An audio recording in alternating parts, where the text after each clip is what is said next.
जैसा मैंने आपको बताया कि लोकसभा का चुनाव है, बाकी सभी पार्टियां भी अपना अपना उम्मीदवार आपको आपके बीच में भेजने का काम करेंगी। मैं तो आपसे प्रार्थना करना चाहती हूं, केवल एक बार उन्हें गौर से देखना, मैं तो ये कहूंगी चश्मा लगा के देखना, और जब आप उनको गौर से देखोगे तो वो आपको नेता कम एजेंट ज्यादा नजर आएंगे, क्योंकि ये एक ही दल से निकले हुए और एक ही दल के लिए काम करते हैं, भारतीय जनता पार्टी के लिए काम करते हैं। पार्टियां बदल बदल के आपके बीच में आते हैं, लोगों को झूठे वायदों में, झूठे जाल में फंसाते हैं और फिर जाके बीजेपी के सामने नतमस्तक हो जाते हैं। मेरा कहने का मतलब केवल इतना है कि इन एजेंटों से हमें बचना है। जिन नेताओं की विचारधारा 15 मिनट में अपनी पार्टी से बदल जाए, ऐसे नेताओं पे हम कैसे विश्वास कर सकते हैं। मेरा केवल आपसे अनुरोध है, प्रार्थना है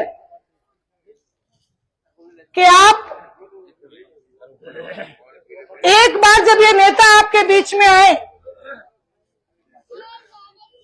एक बार जब ये नेता आपके बीच में आए, इनसे एक सवाल पूछ लेना कि 13 महीने तक किसान कमेरा वर्ग आंदोलन कर रहा था, फिर तुम्हारी विचारधारा तब क्यों नहीं बदली?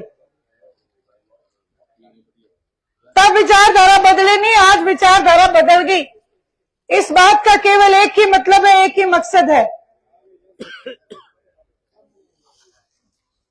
कि इन लोगों को कुर्सी चाहिए, चाहे ये कौन सी ही पार्टी में, किसी भी दल में जाए, लेकिन कुर्सी इनको बहुत प्यारी है। कुल मिला के मेरी आपसे प्रार्थना यह है कि आपके पास वो ताकत है, लोकतंत्र की सबसे बड़ी ताकत वोट की ताकत है। आपके पास वो ताकत है जिससे आप इनको समझा सकते हो, इनको सबक सिखा सकते हो कि कुर्सी बड़ी नहीं होती, कुर्सी देने वाले बड़े होते हैं। इस बात को केवल आप इन्हें समझा सकते हो। ये जो आज आपके बीच में आके वायदा करते हैं कि हम किसान के हितैषी हैं, कमेरे के हितैषी हैं, इनसे आप ये पूछना कि तुम्हारी पार्टी ने कितनी जन कल्याण की नीति बनाई है। और मैं आपके बीच में इस मंच के माध्यम से मैं गिनवा सकती हूं कि इंडियन नेशनल लोकदल पार्टी ने कितनी जन कल्याण की नीति बनाई है। जच्चा बच्चा की स्कीम, कन्यादान राशि, बुढ़ापा पेंशन, किसान को सबसे पहले खेत का मुआवजा दिलाने में पहल करना, गांव गांव में चौपाड़े बनवाना,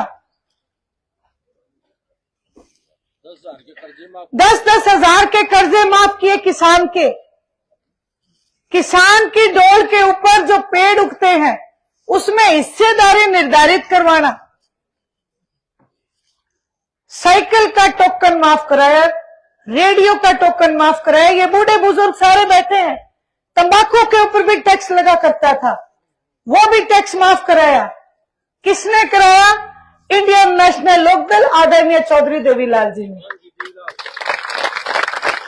और एक चीज और है, 9.5 साल तक आपने भारतीय जनता पार्टी का राज देखा।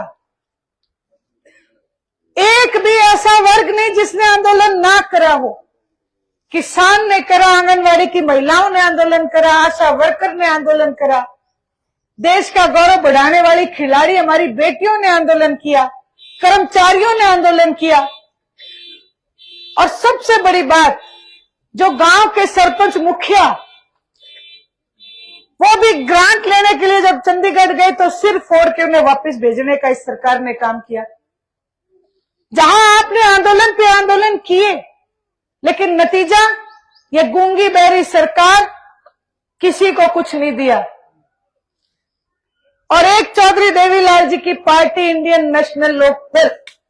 आपने बिना मांगे, आपको बिना मांगे सारी की सारी सुविधाएं देने का काम इंडियन नेशनल लोकदल ने किया है।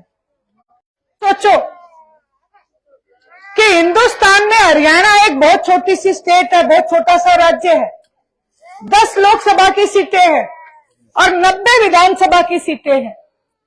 पिछले प्लान में हरियाणा प्रदेश ने इंडियन नेशनल लोकदल को केवल 1 सीट दी थी, केवल 1 सीट। आप सारे गांव यहां पे आज खैरमपुर बैठे सारे गवाह हो इस बात का। विधानसभा का सत्र आपने देखा, वो एक एमएलए 90 पे भारी पड़ा कि नहीं पड़ा, आप बताओ। सारे चुप रहते थे, एक एमएलए विधानसभा में खड़ा होकर हमारी आवाज उठाने का काम करता था, अभय सिंह जी चौटाला। किसान कमेरे का जब आंदोलन था, पूरे हिंदुस्तान में 4200 से भी ज्यादा एमएलए एमपी हैं। 4200 से ज्यादा एमएलए एमपी आप लोगों की वोट से बने, लेकिन इस्तीफा जब आपको सबसे ज्यादा जरूरत थी कि एक नेता ऐसे उठ के खड़े आए जो कुर्सी छोड़ के हमारे बीच में आ जाए, तब भी केवल एक नेता, एक एमएलए ने अपनी कुर्सी छोड़ी थी, आदरणीय अभय सिंह चौटाला ने। सोचो कि आपको भूख बहुत जोर से लगी हो और थाली में एक ही रोटी हो, उस एक रोटी को भी छोड़ने का काम अगर किसी ने किया तो अभय सिंह चौटाला ने किया। ये केवल एक कोई सीट नहीं थी, ये केवल एक एमएलए की सीट नहीं थी, पूरी इंडियन नेशनल लोकदल पार्टी दांव पे लगाने का काम किया। आदरणीय चौधरी देवीलाल जी की नीतियों को दांव पे लगाने का काम किया।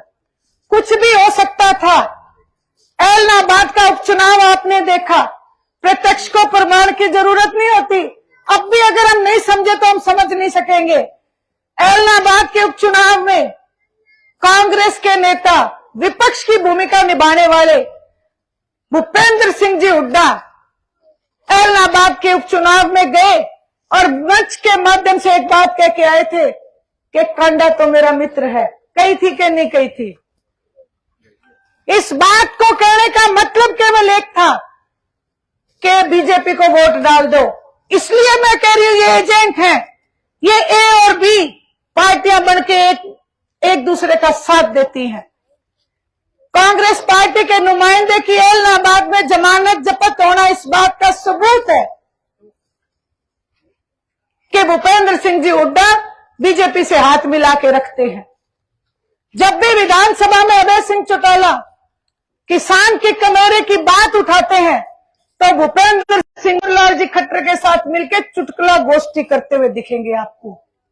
इसलिए आपसे प्रार्थना करने आई हूं, अनुरोध करने आई हूं कि आप इंडियन नेशनल लोकदल को मजबूत बनाओ। जैसे कि हम कहते हैं कि खेत बीजने से पहले उसकी बाड़ लगानी बहुत जरूरी है। अगर आपने उस बाड़ को मजबूती से नहीं लगाया तो आपके खेत में नुकसान होता रहेगा। ये एमपी का चुनाव आपके खेत की बाढ़ का काम करेगा। मैं आपसे प्रार्थना करती हूं कि आप इस बाढ़ को मजबूती से लगा लो, चश्मे के निशान को मजबूत बना दो। फिर मैं आपको इस बात की गारंटी देती हूं कि आपके खेत की रखवाली की जिम्मेवारी इंडियन नेशनल लोकदल की होगी। आप चैन की नींद सो जाना। जैसे ही आप इस बाढ़ का काम करोगे, हरियाणा प्रदेश में 100% अभय सिंह जी चौटाला मुख्यमंत्री बनेंगे। और जिस दिन आपने ये काम कर लिया, आदरणीय चौधरी ओम प्रकाश जी चौटाला ने वायदा किया है कि जो पेंशन आदरणीय चौधरी देवीलाल जी ने 100 रुपए बांधी, उस पेंशन को बढ़ा के 7,500 रुपए करने का काम करेंगे। ये जो युवा बच्चे आज दर दर की ठोकरें खा रहे हैं, परेशान है, आप सब लोग इस बात के भी गवाह हो। पहले अपने गांव में मिठाई बंटा करती कि हमारा बालक सरकारी नौकरी लगा है। खैरमपुर के लोग मेरे को बता दे 9.5 साल में कितनी बार मिठाई खाई। एक भी नौकरी नहीं बन गई, एक भी नहीं। ये कह के जा रही हूं, वायदा करके जा रही हूं, ओम प्रकाश जी चौटाला ने कहा है कि आप अपना राज बनाओ, हर घर से एक सरकारी नौकरी देंगे, चाहे वो बेटा हो चाहे वो बेटी हो। और जब तक उस बालक को नौकरी नहीं मिलेगी 21,000 रुपए बेरोजगारी भत्ता देने का काम करेंगे। ये जो मेरी माताएं बहनें बैठी हैं, यहाँ पे कई बुजुर्ग माताओं ने तो एक गीत बना रखा है कि चौधरी देवीलाल ने बांध दी पेंशन बुढ़िया रवे गठोरे में। गीत गाते हो ना? अब मैं मेरी बहनों को और कह के जा रही हूं, एक गीत और लिख लो। अभय सिंह चौटाला ने यह वायदा किया है कि जिस दिन आप अपना राज बना लोगी उसी दिन से पहली कलम से एक महिला पेंशन शुरू करेंगे। हर चूल्हे को एक गैस का सिलेंडर भरवा के और साथ में 1100 रुपए देने का काम करेंगे ताकि आपकी रसोई का बोझ कम हो जाए।